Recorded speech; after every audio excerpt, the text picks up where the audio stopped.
నమస్కారం, welcome to ASN news. రాష్ట్రంలో solar విద్యుత్ ఉత్పత్తి సామర్థ్యం 5006.35 మెగావాట్లుగా ఉందని, సోలార్ విద్యుత్ ఉత్పత్తి పెంచేందుకు రాష్ట్రంలో ఏపీ ఇంటిగ్రేటెడ్ ఎనర్జీ పాలసీ 2024ను తీసుకువచ్చిందని విద్యుత్ శాఖ మంత్రి గొట్టిపాటి రవికుమార్ అన్నారు. గురువారం నుంచి అసెంబ్లీ సమావేశాలు ప్రారంభం కాగా శాసనసభ్యులు అడిగిన ప్రశ్నలకు మంత్రి సమాధానం ఇస్తూ 2014-19 మధ్య కాలంలో 9 గిగావాట్ల పునరుత్పాదక విద్యుత్ సామర్థ్యాన్ని రాష్ట్రం సాధించగా వైసీపీ ప్రభుత్వం అనాలోచిత నిర్ణయంతో విద్యుత్ వ్యవస్థను సర్వనాశనం చేశారని, పునరుత్పాదక విద్యుత్ రంగంలో పెట్టుబడులు పెట్టి పారిశ్రామికవేత్తలను బెదిరించి రాష్ట్రం నుంచి తరిమివేశారని మంత్రి రవికుమార్ గుర్తు చేశారు. వైసీపీ ప్రభుత్వంలో విద్యుత్ ఉత్పత్తిని పెంచకుండా 9 సార్లు ఛార్జీలు పెంచి ప్రజల మీద భారం వేశారని, కూటమి ప్రభుత్వం అధికారంలోకి వచ్చిన తరువాత సోలార్ విద్యుత్ ఉత్పత్తిని పెంచిందన్నారు. స్పీకర్ సార్, మొదటి ప్రశ్నకి సోలార్ విద్యుత్ ఉత్పత్తి సామర్థ్యం ఎంత అని అడిగారు సార్ ఎమ్మెల్యే గారు. ఆంధ్రప్రదేశ్లో సోలార్ విద్యుత్ ఉత్పత్తి 5606.35 మెగావాట్లు, 5 గిగావాట్లు సార్. రెండో ప్రశ్నకి సోలార్ ఉత్పత్తి పెంచడానికి Andhra Pradesh integrated clean energy policy 2024 notify చేశాం సార్. పాలసీ కింద ఆంధ్రప్రదేశ్లో 78.50 గిగావాట్ సోలార్ సామర్థ్యాన్ని లక్ష్యంగా పెట్టుకున్నాం సార్. మూడో ప్రశ్నకు సమాధానం, ఆంధ్రప్రదేశ్ మోడల్ పాఠశాలలు, కేజీబీవీలు మరియు బాలిక వసతి గృహాలు అంతటా 2138 kilowatt per power SSA roof top solar వ్యవస్థలను విజయవంతంగా ఏర్పాటు చేస్తున్నాం సార్. అది కాకుండా ఇప్పుడు పిఎం శ్రీ పథకం కింద గ్రిడ్ అనుసంధానిత రూఫ్ టాప్ సోలార్ వ్యవస్థను ఏర్పాటు చేయడానికి ప్రణాళిక చేస్తున్నాము. ఈ ప్రాజెక్ట్ ఆంధ్రప్రదేశ్ సమగ్ర శిక్ష అమలు చేస్తాం సార్. మరియు 415 పాఠశాలలో మొత్తం దీని సామర్థ్యం 3550 కిలోవాట్ పవర్స్ టెండర్లకి వెళ్లే దశలో ఉన్నాం సార్. బలరాం కృష్ణ గారు అడిగినట్లు తప్పకుండా కొద్దిగా బ్యాంకర్స్ ఇబ్బంది ఉన్న మాట వాస్తవమే సార్. దాన్ని త్వరలోనే దాన్ని ఇబ్బంది లేకుండా చేస్తాము. అదేవిధంగా సూర్య గారి ద్వారా దాదాపు ప్రతి కాన్స్టిట్యున్సీలో కూడా 10,000 కనెక్షన్స్ పెట్టాలనేదే ఈ ప్రభుత్వ ఉద్దేశం సార్. దాదాపు దేశం మొత్తం మీద 1 కోటి కనెక్షన్లు ఇస్తే ఆంధ్ర రాష్ట్రానికి దాదాపు 20 లక్షల కనెక్షన్స్ సూర్య గారి ద్వారా కేంద్ర ప్రభుత్వం ఇచ్చింది. దాని ద్వారా బ్యాంకర్స్లో కొద్దిగా ఇబ్బంది ఉంటే దాన్ని మాట్లాడుతున్నాము. మొన్న ఈ మధ్య జరిగిన బ్యాంకర్స్ మీటింగ్లో కూడా ముఖ్యమంత్రి గారు బ్యాంకర్స్కి తెలియజేయడం జరిగింది. దాన్ని కొద్దిగా సులభత్వం తీసుకొచ్చి తొందరలోనే ఆ కార్యక్రమాన్ని వేగవంతం చేస్తాం. అదేవిధంగా గవర్నమెంట్ బిల్డింగ్స్ మీద, అదేవిధంగా పంచాయతీల్లో ఇతర ప్రభుత్వ బిల్డింగ్లు, స్కూల్స్ వీటన్నిటి మీద కూడా సోలార్ పెట్టమని అడుగుతున్నారు. సోలార్ని ఆ దశగా పనిచేస్తూ ఉన్నాము. కొన్ని చోట్ల ప్రభుత్వ పాఠశాలల్లో హాస్టల్స్లో పెడతా ఉన్నాము. మిగతా పంచాయతీల్లో కానీ వాటిని కూడా తొందరలోనే పంచాయతీలు కనుక ముందుకు వస్తే తప్పకుండా వాటిని అనుసంధానం చేసి తప్పకుండా చేస్తాం సార్. గవర్నమెంట్ బిల్డింగ్స్ మీద అయితే 130 మెగావాట్లు పెట్టడానికి సిద్ధంగా ఉన్నాం ఇప్పుడు. అదేవిధంగా పిఎం సూర్య గారు అనేది అగ్రికల్చర్కి సంబంధించింది సార్. దాదాపు టెండర్ల ప్రక్రియ కూడా అయిపోయింది. రాబోయే రోజుల్లో పగలపూట 9 గంటలు రైతులకు విద్యుత్ ఇవ్వడం కోసం ఈ ప్రభుత్వం టెండర్లు కూడా పిలిచింది. దాదాపు ఇంకో 2-3 నెలల్లోనే స్థలాలు కూడా స్వీకరణ చేస్తూ ఉన్నాం. తొందరలోనే అది కూడా స్టార్ట్ చేస్తాం. అదేవిధంగా ముఖ్యంగా ఎస్సీ ఎస్టీలకి ఏ విధమైన ఆర్థిక ఇబ్బంది లేకుండా ప్రభుత్వమే, డిస్కమ్లే ఆర్థికంగా మేమే తీసుకొని తద్వారా ఎస్సీ ఎస్టీలకు పగలపూట పూర్తిగా వాళ్ళకి 200 యూనిట్స్ తక్కువ ఉండే వాళ్ళందరికీ కూడా ప్రభుత్వమే సోలార్ రూఫ్ టాప్ వాళ్ళకి తీసుకొచ్చి ఏ విధమైన ఇబ్బంది లేకుండా చేయాలనేది ఈ ప్రభుత్వ లక్ష్యం సార్. అదేవిధంగా ఎమ్మెల్యే రాధాకృష్ణ గారు, అట్లానే కృష్ణప్రసాద్ గారు ప్రభుత్వం సంబంధించి కొన్ని ఇబ్బందులు ఉన్నాయి. ఈ బ్లాక్ టు బ్లాక్ పెట్టడం వల్ల, బ్యాంకింగ్ సిస్టమ్ పెట్టడం వల్ల ప్రభుత్వాలు పరిశ్రమలు సోలార్ని కానీ విండ్ కానీ వినియోగించుకోలేకపోతున్నారని చెప్పడం జరిగింది సార్. తప్పకుండా వాటి మీద 10 సార్లు డిపార్ట్మెంట్ పరంగా మీటింగ్ అయ్యాము. తొందరలోనే వాటిని కూడా పరిష్కరిస్తాం సార్. ఈఆర్సీని కూడా తొందరలోనే నియమించి వీళ్ళకున్న సమస్యలు కూడా పరిష్కరిస్తాం. మనం 2024 క్లీన్ ఎనర్జీ పాలసీ తీసుకొచ్చిన తర్వాత మన లక్ష్యం 78.50 గిగావాట్లు పెట్టాలనేదే. సోలార్ కానీ, విండ్ కానీ, పిఎస్పీలు కానీ, బ్యాటరీ సిస్టమ్ కానీ ఇవన్నీ తీసుకురావాలి. గడిచిన ప్రభుత్వం గడిచిన 14 నుంచి 19 దాకా చంద్రబాబు నాయుడు గారి ప్రభుత్వంలో దాదాపు 9 గిగావాట్లు విండ్ కానీ, సోలార్ కానీ తీసుకొచ్చాము. తర్వాత వచ్చిన ప్రభుత్వాలు దీన్ని నిర్వీర్యం చేయటం వల్ల చాలా రాష్ట్రానికి చాలా ఇబ్బందులు వచ్చి పెట్టుబడిదారులందరూ కూడా ఈ రాష్ట్రం వదిలి పారిపోవాల్సిన పరిస్థితి వచ్చింది. దాని ద్వారా చాలా పెద్ద ఎత్తున ఈ రాష్ట్ర విద్యుత్ వ్యవస్థ మీద భారం పడింది. దాదాపు వీళ్ళందరూ వెళ్ళిపోవటం వల్ల మనమే ఆ విద్యుత్ వాడుకోపోవటం వల్ల వాటి మీద కూడా ఆ డబ్బులన్నీ కూడా మనమే వడ్డీతో పాటు కూడా వాళ్ళకి చెల్లించాల్సి వచ్చిందనమాట. తర్వాత మనం తద్వారానే దాదాపు పవర్ బిల్స్ కానీ పోయిన గవర్నమెంట్ చేసిన నిర్వాహకం వల్ల చాలా పెద్ద ఎత్తున ప్రజల మీద భారం పడి 9 సార్లు కరెంట్ బిల్లు పెంచడం కానీ ఇట్లాంటివన్నీ పడి ఇవాళ కూడా ఈ ప్రభుత్వం వాళ్ళు చేసిన తప్పుడు విధానాల వల్ల మనం బరువు మోస్తూ ఉన్నాము. తప్పకుండా ఇవన్నింటిని కూడా పరిగణనలో తీసుకొని ఎమ్మెల్యే గారు చెప్పిన అన్ని కూడా తీసుకొని తప్పకుండా ఈ బ్యాంకింగ్ సిస్టమ్ కానీ లేకపోతే రియల్ టైమ్ మానిటరింగ్ కానీ ఇట్లాంటివి కూడా తొందరలోనే పరీక్షిస్తామని సభ ద్వారా ఎమ్మెల్యేలకు చెప్తున్నాం. వైసీపీ ప్రభుత్వం అధికారంలో ఉన్నప్పుడు 17 మెడికల్ కాలేజీలు మంజూరు చేసి నిర్మాణం చేస్తుండగా కూటమి ప్రభుత్వం అధికారంలోకి వచ్చిన తరువాత ప్రభుత్వ మెడికల్ కాలేజీలు ప్రైవేటీకరణ చేయడం సిగ్గుచేటు అని వైఎస్ఆర్సీపీ పార్టీ అద్దంకి నియోజకవర్గ ఇన్ఛార్జ్ డాక్టర్ అశోక్ కుమార్ విమర్శించారు. బాపట్లలో శుక్రవారం జరిగే చలో మెడికల్ కాలేజీ కార్యక్రమానికి అద్దంకి నియోజకవర్గం నుంచి వైసీపీ నాయకులు, కార్యకర్తలు, విద్యార్థులు తరలి రావాలని అశోక్ పిలుపునిచ్చారు. విద్యార్థుల భవిష్యత్తుతో కూటమి ప్రభుత్వం ఆటలాడుతుందని అశోక్ మండిపడ్డారు. ప్రభుత్వ వైద్య కళాశాల, ప్రభుత్వ ఆసుపత్రి పేద మధ్యతరగతి ప్రాణాలకు ప్రాణధార లాంటిది. అలాంటి పేదలకు, మధ్యతరగతి వారికి ఎంతో ఉపయోగపడాలని మాజీ ముఖ్యమంత్రి వర్యులు వైఎస్ జగన్మోహన్ రెడ్డి గారు గత వైఎస్ఆర్ ప్రభుత్వ హయాంలో దాదాపు 17 మెడికల్ కాలేజీలకి పర్మిషన్ తెచ్చి ఆ 7 మెడికల్ కాలేజీలు కంప్లీట్ చేశారు. అదేవిధంగా మిగతా మెడికల్ కాలేజెస్ అన్ని వేరియస్ స్టేజెస్ లో ఉన్నాయి. అలాంటి మెడికల్ కాలేజెస్ ని, గవర్నమెంట్ మెడికల్ కాలేజెస్ ని ఇప్పటి కూటమి ప్రభుత్వం ప్రైవేటైజేషన్ చేయాలి అనే ఒక ఉద్దేశంతో దాదాపు 10 మెడికల్ కాలేజీలని ప్రైవేట్ సంస్థలకి అప్పగించడానికి రెడీ అయింది. దానికి వైఎస్ఆర్సీపీ పార్టీ ఏకీభవించకుండా దాన్ని నిరసిస్తూ వైఎస్ఆర్సీపీ పార్టీ ఆధ్వర్యంలో చలో మెడికల్ కాలేజీ అనే ప్రోగ్రాంకి పిలుపునివ్వడం జరుగుతుంది. అద్దంకి నియోజకవర్గంలోని ప్రజలందరికీ ఒకటే రిక్వెస్ట్ చేస్తున్నాను. రేపు జరగబోయే చలో మెడికల్ కాలేజీ అనే ప్రోగ్రాంని బాపట్లలో జరపబోతున్నాము. ముఖ్యంగా స్టూడెంట్ అండ్ యూత్ వింగ్ ఆధ్వర్యంలో జరిగేటటువంటి ఈ కార్యక్రమానికి పార్టీలోని వివిధ హోదాల్లో ఉన్నటువంటి ప్రతి నాయకులు, కార్యకర్తలు తప్పనిసరిగా హాజరవ్వాలని కోరుకుంటున్నాను.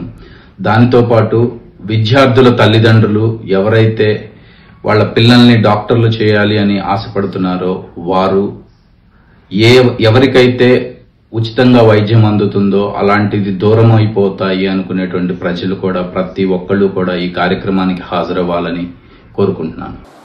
ఇంజనీరింగ్ విభాగంలో పనిచేస్తున్న కార్మికులకు తక్షణమే 12వ పిఆర్సీ అమలు చేసి 62 సంవత్సరాలు వయో పరిమితి మున్సిపల్ కార్మికులకు వర్తింపచేయాలని సిఐటియు నాయకులు తంగిరాల వెంకటేశ్వర్లు డిమాండ్ చేశారు. 12వ పిఆర్సీ అమలు చేయాలని కోరుతూ గురువారం ఏపీ మున్సిపల్ వర్కర్స్ మరియు ఎంప్లాయీస్ ఫెడరేషన్ ఆధ్వర్యంలో అద్దంకి పురపాలక సంఘం కార్యాలయం ముందు నిరసన కార్యక్రమాన్ని చేపట్టారు. ఈ సందర్భంగా వెంకటేశ్వర్లు మాట్లాడుతూ కార్మికులకు 12వ పిఆర్సీ అమలు చేసి కనీస వేతనం 26,000 రూపాయలు ఇవ్వాలని, అదేవిధంగా షరతులు లేకుండా ప్రభుత్వం సంక్షేమ పథకాలు అమలు చేయాలన్నారు.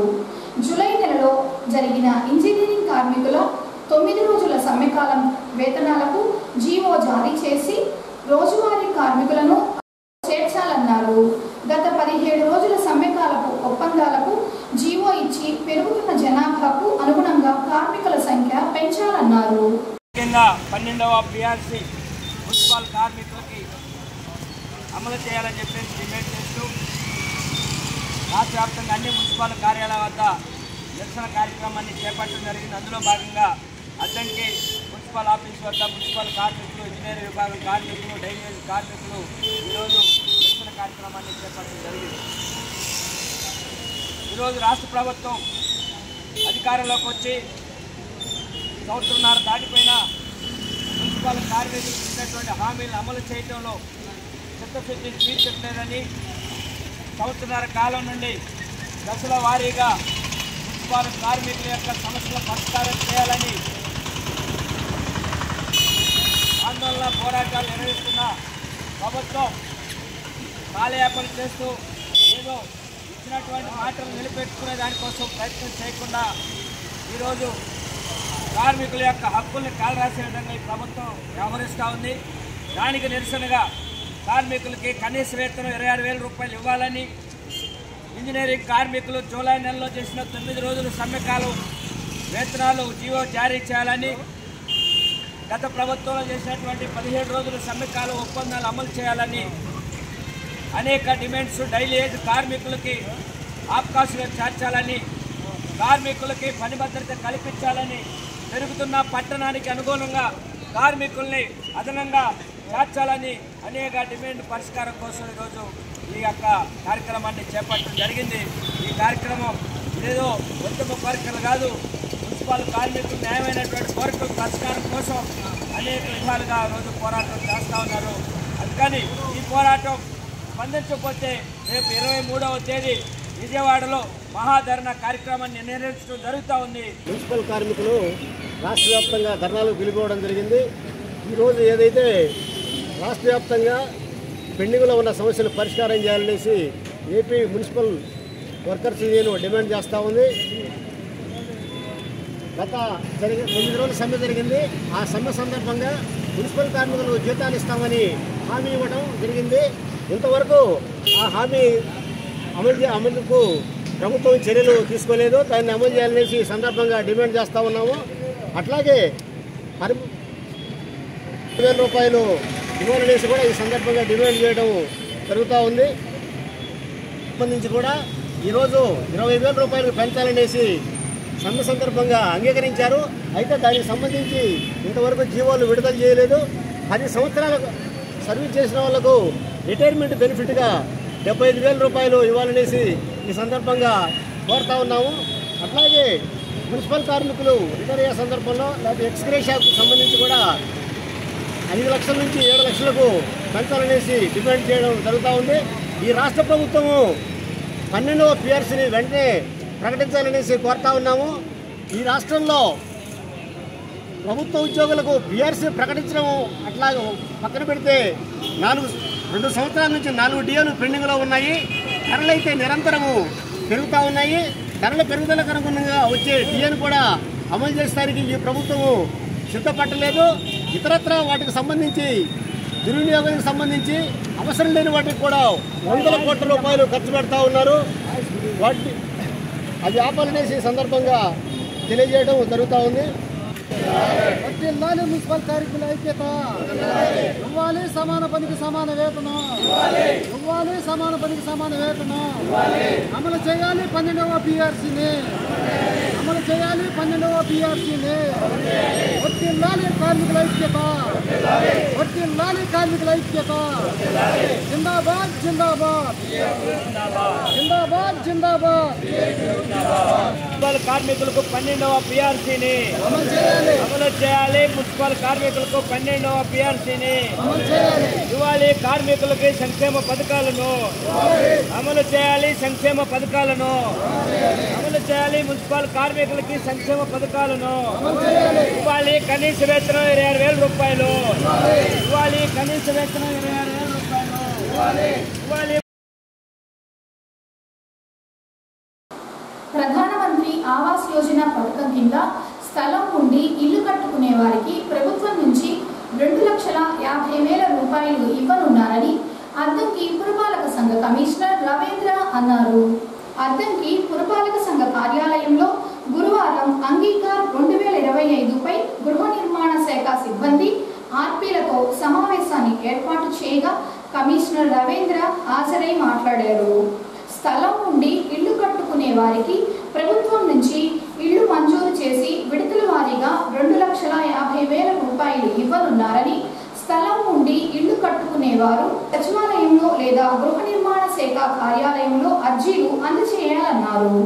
గతంలో ఇంటి నిర్మాణాలు మంజూరు కోసం దరఖాస్తులు పెట్టుకోగా 160 ఇళ్లు మంజూరు చేశారని, వారందరికీ విడతల వారీగా బిల్లుల వారి అకౌంట్లలో జమ చేయనున్నారని రవీంద్ర తెలియజేశారు. ప్రధానమంత్రి ఆవాస్ యోజన అర్బన్ 2.0 కింద ఇల్లు లేని పేదవాళ్ళకి ఎవరైతే స్థలం ఉండి ఇల్లు కట్టుకోకుండా ఉన్నారో వాళ్ళందరికీ కూడా ప్రభుత్వం తరఫున 2.5 లక్షలు ఇచ్చి హౌసింగ్ అనేది మంజూరు చేయడం జరుగుతూ ఉంది. దీనిలో ముఖ్యంగా ఎవరైతే స్థలం ఉందో, స్థలం ఉండి ఇల్లు కట్టుకోలేనున్నారో వాళ్ళందరూ కూడా మన సచివాలయంలో కానీ లేకపోతే హౌసింగ్ ఆఫీసులో కానీ వీళ్ళ డీటెయిల్స్ ఆధార్ కార్డుతో సహా డీటెయిల్స్ సబ్మిట్ చేస్తే వాళ్ళకి శాంక్షన్ పంపించి ఈ హౌసింగ్ అనేది మంజూరు చేయబడుతుంది. కాబట్టి ప్రజలందరూ కూడా ఎవరైతే ఉన్నారో ఈ అవకాశాన్ని వినియోగించుకుంటే కోరుతా ఉన్నాం. ఆర్టీసీ ద్వారా మనం దగ్గరగా 715 గృహాలు అనేటువంటి కాంట్రాక్ట్ ద్వారా కట్టిస్తున్నాము. అందులో నియర్లీ 300 హౌసెస్ అనేటువంటి కూడా కంప్లీట్ అయ్యాయి. బొమ్మపల్లి లెవెల్లో చూసుకున్నట్టయితే మనకు పెద్ద లెవెల్ అది అందులో 1213 ఫ్లాట్లు ఇచ్చినప్పటికీ కూడా జనాలు కట్టుకుంటానికి ముందుకు రాకపోవడంతో అందులో దగ్గరగా ఒక 600 ఇళ్ళు అనేటువంటి మనం క్యాన్సిలేషన్ చేశాము. ఇప్పుడు వాళ్ళు కనుక ఎవరన్నా ముందుకు వచ్చి స్థలం ఉంది మాకు కట్టుకుంటాం అనేటువంటి వాళ్ళు లేఅవుట్లో కానీ తర్వాత 90 డేస్లో కూడా కొంతమందికి పట్టాలు ఇచ్చారనమాట. బొమ్మపల్లి లేఅవుట్లో కూడా ఇప్పుడు అంతకుముందు కట్టుకోలేమనేటువంటి వాళ్ళు ఇప్పుడు ఎవరైనా కట్టుకుంటామని అంటే వాళ్ళు కనుక వైట్ రేషన్ కార్డు ఎలిజిబిలిటీ ఉన్నట్లయితే వాళ్ళందరికీ కూడా ఇప్పుడు కొత్తగా ఇచ్చేటువంటి శాంక్షన్లో పెట్టేసి వాళ్ళందరికీ కూడా ఇల్లు శాంక్షన్ అయ్యే విధంగా తమ చర్యలు తీసుకుంటాము. ప్రతి ఒక్కరికి కూడా ఎస్సీ, బీసీ, ఎస్టీ, ఓసీ క్యాస్ట్తో సంబంధం లేకుండా అందరికీ కూడా 2.5 లక్షల రూపాయల డబ్బులు అనేటువంటి ఇవ్వడం జరుగుతుంది. ఇందులో వచ్చేటప్పటికి 1,00,000 వచ్చేటప్పటికి సెంట్రల్ గవర్నమెంట్ ఇస్తుంది, 1,00,000 రూపాయలు వచ్చేటప్పటికి స్టేట్ గవర్నమెంట్ వేసుకొని 2.5 లక్షల రూపాయలు అనేటువంటి కొత్తగా గృహం నిర్మించుకున్న ప్రతి ఒక్క లబ్ధిదారుడు కూడా ఈ యొక్క పథకం కింద ఇవ్వడం జరుగుతుంది. మీ యొక్క పరిధిలో మీ ఆర్టీ పరిధిలో ఎవరన్నా సొంత గృహం ఉండి ఇల్లు కట్టుకోవడానికి ఎవరైనా ఉన్నట్లయితే వాళ్ళని మొబిలైజ్ చేసేసి హౌసింగ్ డిపార్ట్మెంట్ గారికి కానీ లేదంటే దగ్గరలో ఉన్న మీ సచివాలయం కాడ కనుక పంపించినట్లయితే ఇది అనేటువంటిది అప్లై చేసుకునేదానికి వెసులుబాటు అనమాట. ఒక్కసారి రిజిస్ట్రేషన్ చేయడం ఆగిపోయిన తర్వాత మళ్ళీ వాళ్ళు కట్టుకోవాలన్నా కూడా అవకాశం ఉండదు. కాబట్టి మీరు మీ యొక్క పరిధిలో ఉన్నటువంటి వాళ్ళందరికీ కూడా ఎక్స్ప్లెయిన్ చేసి ఆ రేషన్ కార్డు, బ్యాంక్ అకౌంట్స్, భార్యాభర్తలు Aadhaar card, caste income certificate కనుక పంపించినట్లయితే వాళ్ళు రిజిస్ట్రేషన్ చేస్తాము. అదేవిధంగా స్థలం డాక్యుమెంట్స్ కూడా కావాలన్నమాట మనకి. ఒకవేళ వాళ్ళు రిజిస్టర్ డాక్యుమెంట్ అయితే పర్లేదు, రిజిస్టర్ డాక్యుమెంట్ కాకుండా ఏదైనా మామూలుగా మన అగ్రిమెంట్ కనుక ఏదైనా నోటరీ టైప్గా ఉన్నట్లయితే రెవెన్యూ వాళ్ళతో మాట్లాడి దానికి పోయింగ్ సర్టిఫికేట్ కూడా ఇప్పించేదానికి వెసులుబాటు తీసుకొని మేము ఈ యొక్క గృహాన్ని మంజూరు చేస్తామని చెప్పి తెలియజేస్తాం.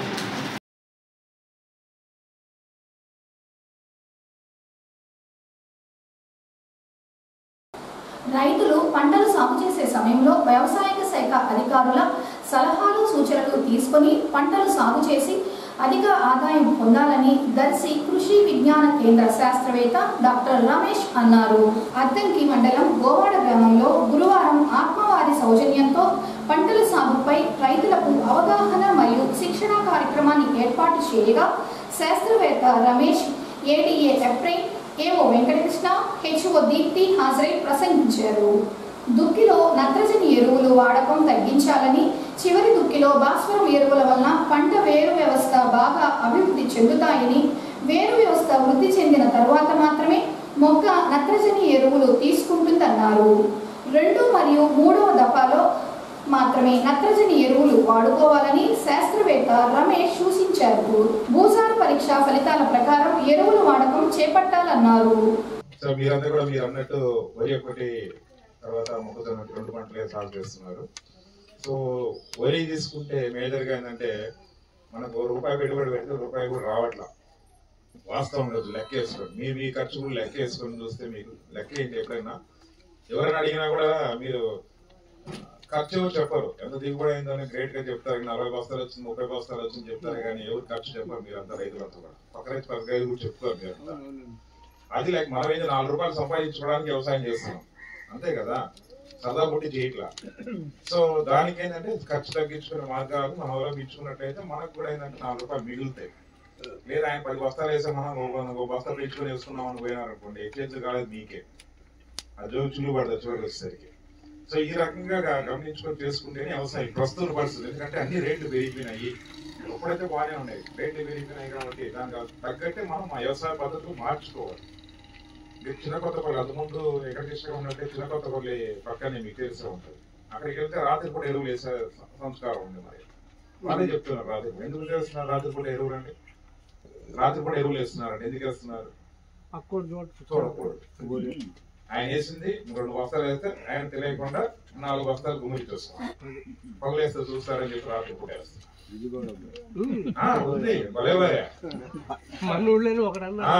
సో ఇలాంటివన్నీ పక్కన పెట్టుకోండి. మీరు అంతగా డౌట్ కావాలంటే 1 ఎకరం 1/2 ఎకరం మాని చెప్పే పద్ధతి అవలంబించుకొని చూసుకోండి, కరెక్ట్ గా ఉంటుంది. దాంట్లో ఏంటంటే రకాల్లో, ముఖ్యంగా రకాల్లో ఎంపికలు చిన్న జాగ్రత్త తీసుకోవాలి. అంటే మనంతా కూడా ఎక్కువ ఖర్చు పెట్టేదంతా కూడా పురుగు మందుల కోసము, లేకపోతే తెగులు మందు కోసము, లేకపోతే ఎరువుల కోసం ఎక్కువ ఖర్చు పెడుతున్నాం. మిగతా అంతా కలుపు అంటావా, లేబర్ అయినా కలుపు తీయించుకోవడం అందరికి కామన్ గా ఉంటుంది. ఖర్చు ఎక్కడ తేడా వస్తారు బాబు అంటే పురుగు మందుల దగ్గర, ఎరువుల దగ్గర తేడా వస్తుంది. సో మేము చెప్పే రకాలు కొద్దిగా మార్పు చేసుకుంటే ఏమవుతుందంటే ఆటోమేటిక్ గా మనకు కూడా పురుగులు తెగులు తక్కువ రకాలు ఎంపిక చేసుకున్నారు అనుకోండి, దాని మీద జోలు ఆ పురుగు తెగుల కోసం మందులు పడాల్సిన అవసరం ఉండదు. సో మీరు వేసే రకాలంతా కూడా బీపీ రకాలు ఎక్కువ వేస్తారు, అంతేనా? ఇంకేమైనా ఎక్కువ వేస్తున్నారు? ఆయన అయితే ఎక్కువ వేస్తుంటారు, రకరకాలు ట్రై చేస్తుంటారు కదా. బీపీటీ రకాలు వేస్తారు. బీపీటీ కాకుండా బీపీటీలో కూడా మనకేంటంటే అగ్గి తెగులు, దోమ అనేది సమస్య ఎక్కువగా ఉంటుంది. వరి అంటేనే అగ్గి తెగులు, దోమ, ఈ 2 అయితే కంట్రోల్ చేయకపోతే ఆటోమేటిక్ గా పంట లాస్, దిగుబడులు బాగా తగ్గడానికి అవకాశం ఉంది. సో ఈ మధ్య కాలంలో మనకేంటంటే మంచి రకాలు అగ్గి తెగులు, దోమ తగ్గిన రకాలు బీపీటీ క్వాలిటీలో ఉన్నాయి. ఆ రకాలు ఎంపిక చేసుకుని తయారు చేస్తే బాగుంటది. అదొకటి బీపీటీ 2295 కూడా వస్తుందండి. దానికి ఏదన్నా చెప్తా 2295 కానీ 25 బీపీటీ 2595 కానీ, అలాగే ఒకే పంట వేసుకునేదంటే బీపీటీ 2270, ఇలాగే 2780, ఇలాగా 2782. ఇవన్నీ కూడా ఏంటంటే అగ్గి తెగులు దోమ తట్టుకుంటారు. ఒకప్పుడు బీపీటీ ఫస్ట్ లో తయారు చేసినప్పుడు దానికి కొత్త టెక్నాలజీ ఉంది, నానో టెక్నాలజీ ఉంది. అది పురుగు మందుల్లో ఉండదు, లేకపోతే బయోస్ లో ఉండదు. నానో యూరియా కానీ నానో డిఏపి కానీ వాడేటప్పుడు మీరు చల్లే స్ప్రేలు, డ్రోన్ కావచ్చు, మావతే ఈ పవర్ స్ప్రే కావచ్చు, లేకపోతే చేతి పంపు కావచ్చు, ఏదైనా కూడా శుభ్రం కడగండి. కడిగి సబ్బు నీటితో శుభ్రం కడిగి అప్పుడు ఈ నానో యూరియా కానీ నానో డిఏపి ఒకటే, దాంట్లో ఏం కలపొద్దు. కలిపితే అది పనిచేయదు. ఎందుకు? దాని టెక్నాలజీ వేరు, దీని టెక్నాలజీ ఒకటి కాదు. మనం వేయాల్సింది యూరియా ఫెయిల్ అయిపోతుంది. నువ్వే వేసా అనుకుంటావు, పని చేయలేదని చెబుతావు, అంతే కదా. అట్లా కాకుండా మీరు చక్కగా పనిచేయాలి అంటే, ఇది చక్కగా పనిచేయాలంటే మీరు స్ప్రేయర్ ని శుభ్రంగా కడుక్కొని దాంట్లో ఏ పురుగు మందు కానీ ఏం కలపకుండా ఒక నానో యూరియా కానీ నానో డిఏపి కానీ ఏదో ఒకటి, అది ఒక్కటే వేయాలి. బలం వేయాల్సిన అవసరం లేదు కాదు అంటే నేను నానో యూరియా వేసుకున్నాను. పంట వేసేటప్పుడు జాగ్రత్త తీసుకోకుండా మనం పురుగు మందు కొట్టేవాడికి అది ఇచ్చి చదివినారు అబ్బాయి అన్నామంటే వాడు జాగ్రత్త తీసుకోవాలి. ఎందుకు? వాడికి ఏం అవసరం? అసలు శుభ్రం కడగాలి, దాన్ని సరుకు నీటితో కడిగి అప్పుడు మాత్రమే నానో యూరియా వేసుకున్నాను. అది చేయగలిగితేనే నీ పొలం మీద అది పనిచేస్తుంది, లేకపోతే పనిచేయదు. ఎకరానికి 1 లీటరు అంటే 20-25 రోజులప్పుడు ఒక 1/2 లీటరు, 50 రోజులప్పుడు ఒక 1/2 లీటరు. నువ్వు మళ్ళీ యూరియా బస్తాల కోసం నువ్వు వెళ్ళాల్సిన అవసరం లేదు. దాని ఖరీదు ఎంత? బాటిల్ 225 రూపాయలు. అదే ఎందుకంటే చాలా మంది వాడుతున్నారు. ఇప్పుడు ఆయన చెబుతున్నాడు పేర్లు, నాకు సంతోషం. బట్ వాడేటప్పుడు తీసుకోవాల్సిన జాగ్రత్తలు తీసుకోవట్లేదు. నేను నా కోరిక మీరందరూ కూడా జాగ్రత్తలు పాటించండి. అది వాడేటప్పుడు దాంట్లో ఏమి కలపొద్దు, శుభ్రంగా కడగండి. అది అప్పుడు మాత్రమే మనకి మనం వాడిన నానో యూరియా కానీ నానో డిఏపి కానీ పనిచేస్తుంది. వీధి వ్యాపారస్తులకు పట్టణ పేదరిక నిర్మూలన సంస్థ వారు బ్యాంకుల ద్వారా ఇప్పించే రుణాలు సక్రమంగా వినియోగించుకొని తిరిగి మరలా చెల్లిస్తే అదనంగా రుణాలు ఇచ్చేందుకు అవకాశం ఉంటుందని అద్దంకి పురపాలక సంఘ కమిషనర్ రవీంద్ర అన్నారు. అద్దంకి పురపాలక సంఘ కార్యాలయంలో గురువారం మెప్మా ఆర్పీ వీధి వ్యాపారస్తులకు లోక కళ్యాణ్ మేళాపై సమావేశాన్ని ఏర్పాటు చేయగా కమిషనర్ రవీంద్ర హాజరై మాట్లాడారు. గతంలో పీఎం స్వానిధి ఎంతో మందికి ఇప్పించారని, రుణాలు తిరిగి చెల్లించేందుకు లబ్ధిదారులు ఆసక్తి లేదని, గతంలో వీధి వ్యాపారస్తులకు 10,000 రూపాయలు రుణం ఇచ్చారని, తిరిగి చెల్లించిన వారికి ఇప్పుడు 20,000 రూపాయలు రుణం చేస్తున్నారని కమిషనర్ చెప్పారు. కొత్తగా తీసుకునే వారికి 15,000 రూపాయలు మంజూరు చేస్తున్నారని, కావున వీధి వ్యాపారస్తులు ఈ అవకాశాన్ని వినియోగించుకోవాలన్నారు. మీటింగ్ పెట్టుకోవడం జరిగింది. మనకు గతంలో తెలుసు, మీరు పిఎం స్వానిధికి చేసాం, బాగానే చేశాం కానీ బట్ మ్యాచ్ గారు చెప్పినట్టు అక్కడ పేమెంట్స్ అనేది కొంచెం ఇష్యూ జరుగుతూ ఉన్నాయి. వాళ్ళు తీసుకున్న వాళ్ళు కనపడకుండా పోవటం, వాళ్ళు కూడా మిగతా వాళ్ళకి ఇవ్వాలంటే కూడా కొంత జరుగుతూ ఉంటుంది. కాబట్టి మనం కరెక్ట్గా ఉన్నటువంటి స్ట్రీట్ వెండర్ ఎవరైతే ఉన్నారో వాళ్ళందరికీ మనం స్వయంగా బ్యాంకులకు తీసుకెళ్ళి ఆ లోన్ ఇప్పించే ప్రాసెస్ అనేది చేయాలి. గతంలో దానికి 10,000 ఉండేది. 10,000 ఇప్పుడు ఫస్ట్ వ్యాపారం స్టార్ట్ చేసుకున్న వాళ్ళకి మనకి 15,000 అనేది ఫస్ట్ పేమెంట్గా ఇవ్వడం జరుగుతూ ఉంది.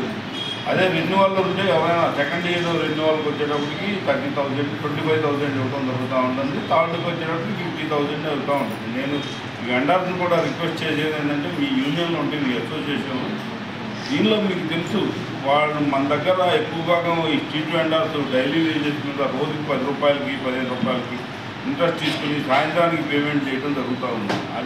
దాన్ని అవాయిడ్ చేయాలనే ఉద్దేశంతో ఈ పిఎం స్వానిధి కింద మనం ఈ 15,000 రూపాయలు ఏదైతే ఫస్ట్ విడతలో ఇవ్వడం జరుగుతూ ఉంది.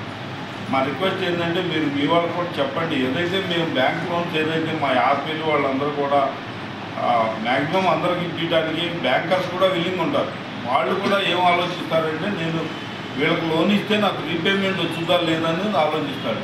వాళ్ళు ఇవ్వాలనే ఉంటుంది కానీ వాళ్ళకున్న కొన్ని యాప్స్లో మనం రీపేమెంట్ చేయలేనప్పుడు వాళ్ళకి ఎన్పిఏ అయిపోతుంది, ప్రాబ్లమ్స్ అవుతాయి. కాబట్టి ఎవరైనా మనం గట్టిగా అడగలేము, రేట్ ఆఫ్ ఇంట్రెస్ట్ తక్కువగా ఉంటుంది. కాబట్టి దాన్ని కూడా మీరు కొద్దిగా మీ అసోసియేషన్లో ఉన్నాయి, మీ స్ట్రీట్ వెండర్స్ అసోసియేషన్ చెప్పండి, చెప్పి దాని పేమెంట్ కూడా ఆ టర్మ్స్ ఏదో ఉంటే దాని ప్రకారం కట్టేది చూడండి. నేను ఆర్పీని రిక్వెస్ట్ చేసేదంటే, మనం ఆల్రెడీ ఆ పిఎం స్వానిధిలో కానీ స్ట్రీట్ వెండర్లో కానీ 2,300 చిల్లర 2,500 దాకా ఉన్నారు మన దగ్గర. అన్ని మనం గతంలో చేసింది మనం రిజిస్ట్రేషన్ చేశాము.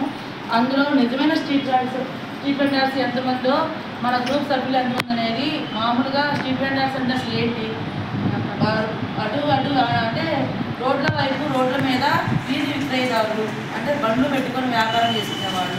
మనం నిజంగా ఎంతమందిని రిజిస్ట్రేషన్ చేసాం, ఎంతమందిని కమిటీలో ఉన్నారు అదనేది ఆర్పీలకి మీ మనస్తత్వాన్ని మీకే వదిలేస్తున్నాను. దయచేసి మళ్ళీ అది రిపీట్ చేయకండి. లాస్ట్ టైం అంతా డేటా చండాలంగా ఉంది. ఇప్పుడు జాగ్రత్తగా చూసుకోండి. ఎవరైనా ఉంటే దాన్ని మిలిట్ ఆప్షన్ తీసుకొని మిలిట్ చేసుకున్నాము. ఇంకా చిన్న సబ్మిషన్ ఏంటంటే, లాస్ట్ గవర్నమెంట్లో ఇక్కడ పిడిసిసి బ్యాంకుకి ఒక 1,500 టార్గెట్ ఇచ్చారు. అందరూ ఆర్పీలే చేయించారు. అక్కడ ఒక్క అప్లికేషన్ కూడా బయట వాళ్ళు ఎవరూ చేయించారు. అందులో నేను వచ్చేసరికి 950 ఎన్పిఎస్ ఉన్నాయి.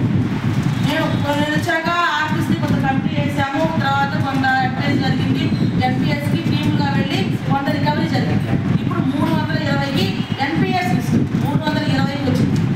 ఈ 320 అనేది అందరూ ఆర్పీలు చేయించిన మెంబర్సే, ఎవ్వరు బయట వాళ్ళకి ఎవ్వరు ఎక్కడ లోన్ ఇవ్వలేదు. సో ఆర్పీలంతా ఆ ఎన్పిఎస్ని ఫస్ట్ కట్టించండి. ఎందుకంటే 2.0 అన్నారు.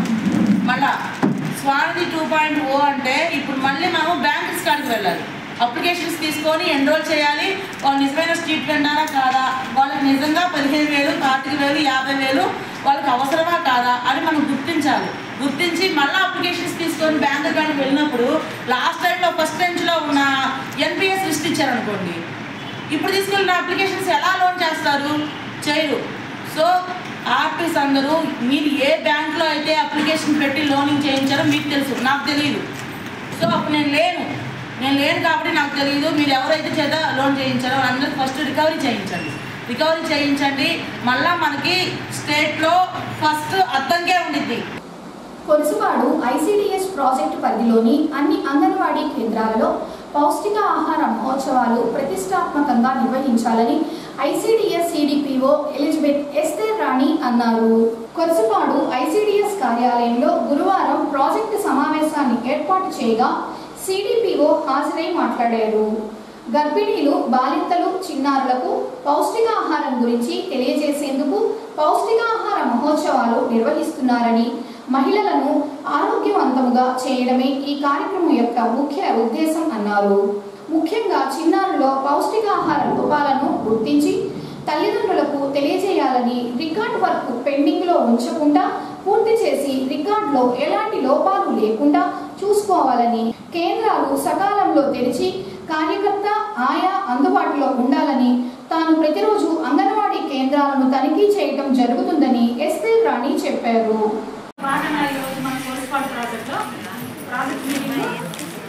పోషణ మహా యాక్టివిటీ పెట్టుకున్నాము. ఈ నుంచి మనమంతా కూడా ఫుడ్ ప్లే చేయాలి. ఈ నెల ఎక్కడ ప్లే చేయాలన్నా కూడా రా మెటీరియలే డిస్ప్లే చేస్తాం. మనల్ని ఈ నెల మొత్తం ఎక్కడ కూడా ఉండి పెట్టద్దు, అంత రా మెటీరియలే డిస్ప్లే చేయడం చెప్తున్నారు. చాలా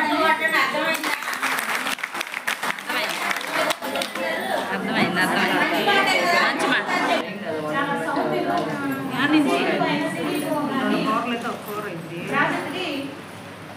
అందరం ఆహ్వానిద్దామని చెప్పి ప్రోగ్రామ్స్ కానీ రిపోర్ట్లు కానీ ఏం తెలియదు, కానీ చేతిలో 8 రోజులు అయింది చూసి నేర్చుకుంటున్నాను. కానీ ప్రతి నిమిషం ప్రతి అరగంటకి పీడీ గారు రిపోర్ట్ పెడుతున్నారు. అవి మేము సూపర్వైజర్కి ఫార్వర్డ్ చేస్తుంటే అది మీరు ఫార్వర్డ్ చేస్తున్నారు.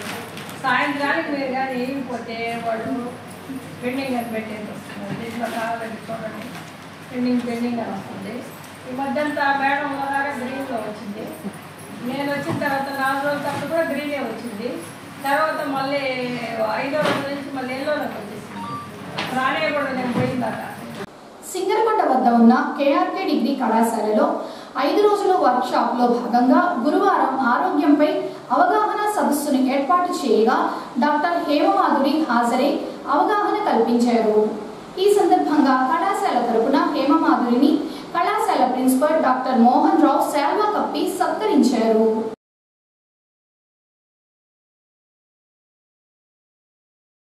ఏఎస్ఎన్ న్యూస్ ఇంతటితో సమాప్తం. నమస్కారం.